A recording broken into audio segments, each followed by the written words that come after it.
ഇന്നത്തെ വീഡിയോയിലേക്ക് എല്ലാവർക്കും സ്വാഗതം. കർക്കിടക മാസത്തിലെ കണ്ണൂർക്കാരുടെ വേടൻ തെയ്യം കണ്ടാലോ? കർക്കിടക മാസത്തിൽ വീടുകൾ തോറും സഞ്ചരിച്ച് ആദിയും വ്യാധിയും അകറ്റി ദുരിതങ്ങളെ നീക്കാനായി കെട്ടിയാടുന്ന കർക്കിടക തെയ്യങ്ങളാണ് ആടിവേടൻ. പാർവതി സങ്കല്പത്തിൽ കെട്ടിയാടുന്ന ആടിയും പരമേശ്വര സങ്കല്പത്തിൽ വേടനും ചേർന്നാണ് ആടിവേടൻ തെയ്യം. കർക്കിടക മാസത്തിൽ ഗൃഹസന്ദർശനം നടത്തുന്ന ആടിവേടൻ ചെണ്ടയുടെ ചുവടുപിടിച്ച് വാദ്യക്കാരൻ പാടുന്ന വേടൻ പാട്ടിലാടുമ്പോൾ വീടുകൾ കൊടികുത്തി വാഴുന്ന വിനാശകാരിയായ ദോഷങ്ങൾ മാറിവിതരുന്ന ശ്രേഷ്ഠത മാറിമറിഞ്ഞ് സ്ത്രീയുടെയും സമ്പത്തിൻ്റെയും അതിഥി വാഴുന്ന ലക്ഷ്മി ദേവി കുടിയിരിക്കുമെന്നാണ് വിശ്വാസം. ഇതാണ് കർക്കിടക മാസത്തിലെ വേടൻ തെയ്യത്തിനെ കുറിച്ച് പറയാനുള്ളത് കേട്ടോ. അതിനുശേഷം ഞാൻ നമ്മുടെ സ്കൂളിലേക്ക് പോയിരുന്നു. PTA മീറ്റിംഗ് ആയിരുന്നു കേട്ടോ. ഇതാണ് നമ്മുടെ സ്കൂള്.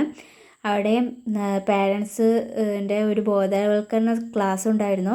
കാസർഗോഡ് വന്നിരുന്ന ഒരു സാറായിരുന്നു കേട്ടോ. നല്ല ക്ലാസ് ആയിരുന്നു. അതായത് സാർ പറഞ്ഞതെന്ന് വെച്ചാൽ കുട്ടികൾക്ക് അധികം മൊബൈൽ യൂസ് ചെയ്യാൻ കൊടുക്കരുത്, പിന്നെ നമ്മൾ അവരുടെ പ്രശ്നങ്ങളൊക്കെ കേൾക്കാനുള്ള മനസ്സ് നമ്മളും കാണിക്കുക എന്നുള്ളൊരു ക്ലാസ് ആയിരുന്നു. അതിനുശേഷം ഞാൻ വൈകുന്നേരം വീട്ടിലേക്ക് പോയി. അവിടെ വൈകിട്ട് ഒരു ചെറിയ സ്നാക്സ് ഉണ്ടാക്കി കേട്ടോ. അത് ഗോതമ്പ് പൊടിയും വെല്ലവും പിന്നെ പാളംകുടം പഴം, അതായത് മൈസൂർ പഴവും കൂടി ചേർത്ത് ഏലക്കയും കൂടി ചേർത്തിട്ടുള്ളൊരു നല്ല ചെറിയൊരു സ്നാക്സ് ആണ് കേട്ടോ ഉണ്ടാക്കിയത്. എൻ്റെ വീഡിയോ ഇഷ്ടപ്പെട്ടിട്ടുണ്ടെങ്കിൽ എല്ലാവരും സബ്സ്ക്രൈബും ലൈക്കും ഷെയറും എല്ലാം തരണേ. താങ്ക്